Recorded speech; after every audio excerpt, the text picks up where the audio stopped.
update sa ating mga tanaman, guys. Ang ating mga tanaman, green pa rin. At ang mga orchids ay nalaw sa siya. As you can see, law sa gid kayo, no? Oh, makita man nimo diha sa branch niya. Yeah. So bago ni nako gibutangan og bunot, no?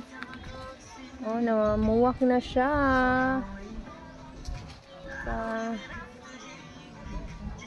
Ayan, namuwak na ang ating orchids. So, andito pa yung mga manaw, guys. So, you can see, nalaya na siya tungod sa kainit, no? Grabe kasi ang init talaga, no? Makakamatay ang init. Oh, andito pa yung mga manaw natin. Ato, nalaw sa gid siya.